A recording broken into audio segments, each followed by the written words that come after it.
Asal-usul Kabupaten Kediri dari Provinsi Jawa Timur. Kabupaten Kediri adalah salah satu kabupaten di Provinsi Jawa Timur, Indonesia. Tepat di bagian tengah wilayah Kabupaten Kediri melintas Sungai Brantas yang membelah wilayah Kabupaten Kediri menjadi dua bagian, yaitu bagian barat Sungai Brantas dan bagian timur Sungai Brantas. Kabupaten Kediri terkenal sebagai kota tahu. Hal ini karena di Kediri disebut-sebut sebagai pelopor pembuat tahu sejak dulu. Sebagaimana daerah lain, Kediri juga memiliki cerita asal-usul pemberian nama Kediri. Asal-usul nama Kediri sendiri banyak ragam versinya. Konon dahulu di Kediri ada sebuah kerajaan besar bernama Kerajaan Medang. Rajanya bernama Prabu Airlangga. Prabu Airlangga berasal dari Pulau Bali. Ia adalah seorang putra raja di Bali. Ia menjadi Raja Medang karena menikah dengan putri Raja Medang. Saat usia Prabu Airlangga sudah tua, seperti orang Hindu lainnya, ia juga ingin bertanya, akan tetapi ia harus menyerahkan tahta kerajaannya terlebih dahulu. Tidak ada yang lain, tahta kerajaan Medang akan diserahkan pada putri sematawayangnya. Ia putri yang cantik jelita bernama Putri Sangramwijaya. Akan tetapi putri Dia Sangramwijaya menolak keinginan ayahnya. Ia tidak punya keinginan menjadi raja, justru sang putri ingin menjadi seorang pertapa. Ampun ayahanda, tapi hamba tidak ingin menjadi raja di sini. Hamba ingin menjadi pertapa seperti ayahanda. Baiklah anakku, jika itu keinginanmu.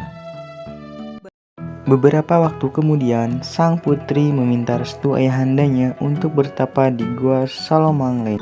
Ayahanda, hamba pamit untuk bertapa. Mohon izinkan hamba ayahanda. Baik anakku, aku mengizinkanmu berangkat.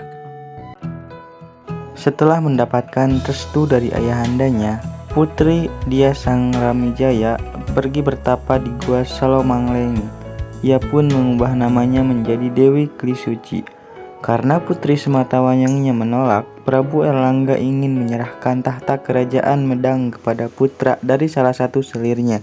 Namun masalah kembali muncul. Selirnya memiliki dua orang putra yang bernama Raden Jayanegara dan Raden Jayangrana. Melihat kedua putranya, Prabu Airlangga pun kembali bingung. Kalau aku menyerahkan tahta kerajaan pada salah satu di antara mereka, bisa jadi menimbulkan iri hati dan bahkan terjadi peperangan.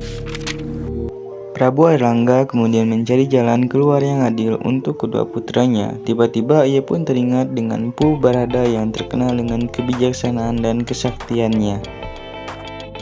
Dipanggilnya Empu Barada menghadap Prabu Airlangga. Dalam pertemuan itu, ia meminta Empu Barada untuk pergi ke Bali. Bapak Empu, tolong cari tahu tahta kerajaan milik ayahanda di Pulau Bali. Apakah di sana ada tahta kerajaan yang masih kosong? Baik Baginda, segera hamba laksanakan. Empu Barada pun segera menuju ke Bali. Namun sesampainya di Bali, ternyata tahta kerajaan milik ayahanda Prabu Airlangga di Bali sudah diberikan. Asyiknya kembali ke kerajaan Medang, Empu Barada pun segera menghadap Prabu Airlangga. Ampun Baginda, tahta milik ayah Baginda di Pulau Bali sudah diberikan kepada adik Baginda yang bernama Anak Wungsu. Baik Empu, tidak apa-apa. Terima kasih Bapak Empu sudah melaksanakan apa yang aku minta. Berhari-hari Prabu Airlangga memikirkan cara membagi kerajaannya agar adil kepada dua putranya. Akan tetapi Prabu Airlangga tidak menemukan ide untuk membagi kerajaannya. Oleh sebab itu Prabu Airlangga kembali memanggil Empu Barada untuk meminta saran. Ampun Baginda, ada apakah gerangan Baginda memanggil hamba? Aku belum menemukan bagaimana menyelesaikan persoalan tahta ini Bapak Empu. Tolong bantu aku membagi kerajaan ini dengan adil untuk kedua putraku. Ampun Baginda, bagaimana kalau hamba yang membagi kerajaan Medang ini menjadi dua bagian yang sama besar? Itu lebih baik Bapak Empu. Tapi bagaimana caranya Bapak Empu membagi kerajaan ini menjadi dua bagian yang sama besar? Serahkan semuanya kepada hamba Baginda. Hamba yang akan mengaturnya. Baiklah Bapak Empu, Kuserahkan semua persoalan ini kepadamu. Keesokan harinya, dengan kesaktiannya, Empu Berada terbang sambil membawa kendi berisi air. Sembari terbang, ia menumpahkan air kendi itu persis di tengah-tengah kerajaan Medang. Ajaibnya, tanah yang terkena tumpahan air kendi langsung berubah menjadi aliran air yang deras. Aliran semakin lama semakin besar dan deras hingga membentuk sebuah sungai. Dengan adanya sungai tersebut, kerajaan Medang terbagi menjadi dua bagian. Ampun Baginda, hamba sudah selesai membuat batas kerajaan menjadi dua bagian yang sama besar. Terima kasih Bapak Empu, kau sudah menyelesaikan masalah ini. Setelah mendapat laporan dari Empu Berada, Prabu Airlangga pun segera menyerahkan dua bagian kerajaan Medang itu kepada Raden Jayangrana dan Raden Jayanegara. Kini kuserahkan tahta kerajaan kepada kalian. Bagian kerajaan Medang sebelah timur sungai, aku serahkan kepada putraku Raden Jayangrana. Kerajaan itu aku beri nama Kerajaan Jenggala. Sedangkan bagian barat sungai, aku serahkan kepada putraku Raden Jayanegara. Kerajaan itu kuberi nama Kerajaan Panjalukadiri. Setelah tahta kerajaan resmi diserahkan pada kedua putranya, Prabu Airlangga pun dengan senang hati pergi bertapa ke Pucangan. Selama masa bertanya, ia mengganti namanya menjadi Maharesi Gentayu.